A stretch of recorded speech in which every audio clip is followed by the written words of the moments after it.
There are many times in the aquarium hobby where you have to choose between one species of fish or the other when stocking an aquarium.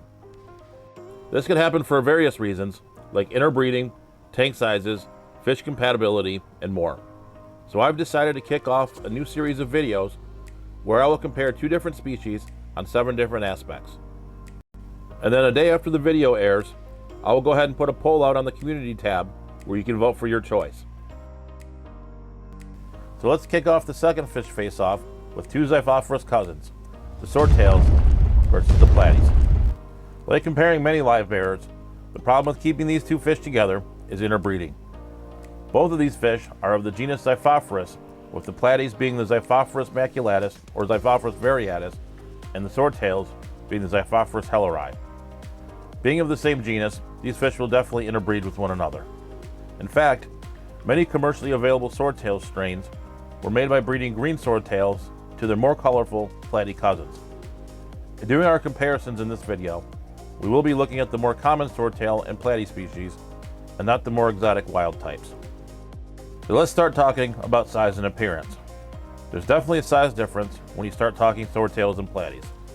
Swordtails will get to be about 5 to 5.5 inches long, while your platy species generally top out about 3 inches or so.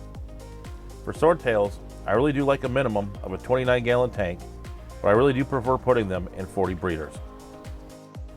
Platies can fit in a tank as small as a 10-gallon, but do really well in any of the varieties of 20-gallon aquariums. There's definitely a major aspect to discuss when it comes to appearance, and that is the long sword on the male swordtails. This is definitely a distinguishing aspect, not only comparing this fish to platies, but also in the entire aquarium hobby. It's definitely a unique feature that really makes the swordtails stand out. So if you're looking at size and appearance, I really think it comes down to tank size and your personal preference. In terms of availability, finding the common strains of either one of these species is really not that hard. You can find either species in many of your big box stores, local fish stores, fish clubs, and literally anywhere. You really can't determine if any one of these species is harder to find than the other, because they're pretty much available anywhere you look. Now let's delve into pricing. I did some searching online at the various platies and swordtail types and really couldn't find much difference. You can find a variety of either one of these fish from the $2.99 to $3.99 range all the way up to $7.99 to $8.99.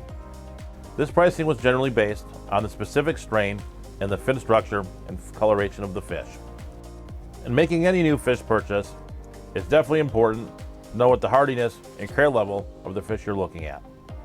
In my opinion, I would say both of these fish are pretty hardy, but I would give the hardiness award to the platy.